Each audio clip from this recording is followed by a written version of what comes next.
এই শীতে যদি আপনারা এই ভর্তাটা একবার বানিয়ে খান, আমি বিশ্বাস করি পুরো শীত জুড়ে আপনারা বারবার করে এই ভর্তাটা খাবেন।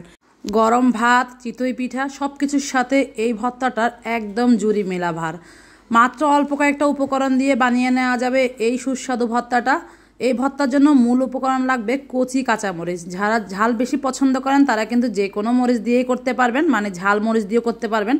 কিন্তু আমি ঝাল খুব একটা খেতে পাই না, যার কারণে আমি বাজার থেকে মরিচ কিনে আনার পর একদম কচি যে মরিচগুলো সেগুলো বেছে নিয়েছি। সেগুলো কিন্তু দেখলেই বুঝতে পারবেন একটু হালকা সবুজ কালার, গাঢ় সবুজ কালার যেগুলো সেগুলো কিন্তু অনেক ঝাল হয়। তো আমি আগের দিন মরিচ এনে এই মরিচগুলো দেখেই মনে হচ্ছিল যে ভর্তা না বানালে হবেই না, তাই আমি মরিচগুলো আলাদা করে বেছে রেখে দিয়েছিলাম। আর সেই মরিচগুলো এখন শুকনো খোলায় আমি টেলে নিয়েছি। কোনো রকম তেল কিন্তু আজকের ভর্তায় আমি টালাটালিতে ব্যবহার করব না। মরিচগুলো খুব ভালো করে নেড়েচেড়ে আমি টেলে নিয়েছি। এরপর আমি দিয়েছি এখানে একটা রসুনের সবগুলো কোষ কুচি করা আর 2-3টা পেঁয়াজ কুচি, একটু মোটা মোটা করে কুটেছি। এগুলো একদম চিকন করে কাটার কোনো দরকার নেই। একটু সময় নিয়ে অল্প আছে আমি এগুলোকে খুব ভালো করে টেলে নিব। কোনো রকম তেল দিব না আমি আজকের এই ভর্তা টালাতে। তেল দিয়ে করলে সেটা আরেক রকম টেস্ট, এরকম পোড়া পোড়া করে ভর্তা বানালে সেটার টেস্টটা কিন্তু একদম অন্যরকম আসে। শীতের দিনে এখন এই জিনিসগুলো একদম অ্যাভেলেবেল। কাঁচা মরিচ বলেন আর ধনিয়া পাতা বলেন, বাজারে গেলে আপনার চোখে পড়বে, আর সবার ফ্রিজে কম বেশি এগুলো থাকবে। তাই আমি বলবো যারা একবারও এই ভর্তাটা বানিয়ে খাননি, একবার হলেও এভাবে বানিয়ে খেয়ে দেখবেন। স্বাদ সত্যি কথা বলতে আপনি ভুলতে পারবেন না। পেঁয়াজ রসুনগুলো যখন একদম নরম নরম হয়ে এসেছে সে পর্যায়ে আমি ধুয়ে রাখা বেশ খানিকটা ধনিয়া পাতা এক পাশে দিয়ে দিয়েছি।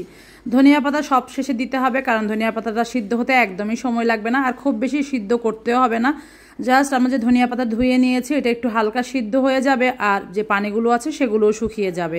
তো পেঁয়াজ রসুন আমার সিদ্ধ হয়ে গিয়েছে, একটু পোড়া পোড়া ফ্লেভারও পাচ্ছিলাম। আপনি যখন টালবেন তখনই আপনার কাছে খুব সুন্দর একটা সুগন্ধ আসবে দেখবেন। এখন আমি এগুলো হালকা ঠান্ডা করে চলে এসেছি আমার শিলপাটায়, এগুলো বাটাবাটি করবো। আপনারা চাইলে ব্লেন্ডারও ব্লেন্ড করে নিতে পারেন, তবে আমি বলবো এই ভর্তাটা যদি আপনাদের সুযোগ থাকে তাহলে শিলপাটায় করে দেখবেন। শিলপাটায় বেশি মজা লাগে এই ভর্তাটা। শুরুতে আমি ধনিয়া পাতা আর কাঁচামরিচটা খুব ভালো করে বেটে নিব। ধনিয়া পাতাগুলো যেহেতু কুচি করে দেইনি, বাটতে একটু সময় লাগবে। কুচি করলে এগুলো টালতে গেলে দেখা যেত হয়তো পুড়ে যাবে, তাই আমি আস্তে আস্তে এগুলো একটু টেলে নিয়েছি। তো একটু কষ্ট হলেও এখন আমি সবগুলো খুব ভালো করে বেটে নিব। যারা বাটাবাড়িতে এক্সপার্ট আছেন তাদের কিন্তু তেমন কষ্ট হবে না, আমরা যারা আনাড়ি আছে তাদের কাছেই কষ্ট লাগবে।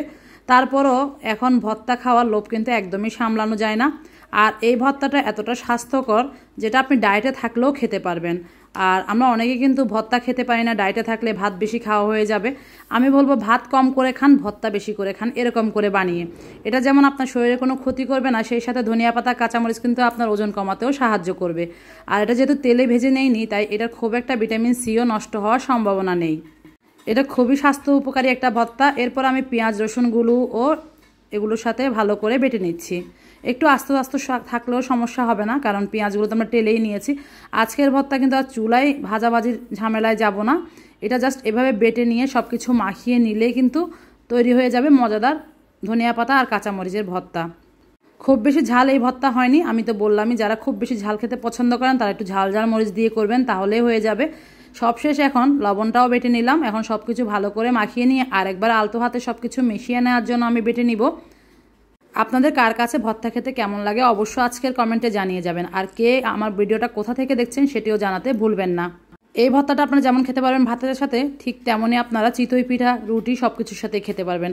বাজারে কিন্তু দেখবেন রাস্তাঘাটে এখন ভর্তা আর চিতই পিঠা বিক্রি করা হয়, সেগুলো কিনে না খেয়ে একটু কষ্ট করে যদি নিজে ঘরে বানিয়ে খাওয়া যায় তাহলে কিন্তু স্বাস্থ্যসম্মত খাবারটা এবং সুস্বাদু খাবারটাই আপনি খেতে পারবেন। ভর্তা আমার বাটাবাটি শেষ, সামান্য একটু তেল দিয়ে আমি এগুলো মেখে তুলে নিচ্ছি। তেল দিয়েছি এজন্যই যেহেতু আজকে টালাটালির সময় আমরা কোনো রকম তেল দিইনি। দেখেন দেখতে কতটা সুন্দর লাগছে, খেতে কিন্তু অসম্ভব মজাদার ছিল। আজকের রেসিপিটা অবশ্যই আপনাদের কাছে কেমন লেগেছে জানাতে ভুলবেন না। যদি রেসিপিটি আপনাদের কাছে মনে হয় ট্রাই করবেন তাহলে শেয়ার করে রেখে দিতে পারেন আপনারা টাইমলাইনে, সেই সাথে অন্যদেরকেও দেখার সুযোগ করে দিতে পারবেন। আজকের মতো আমি বিদায় নিচ্ছি, আল্লাহ হাফেজ।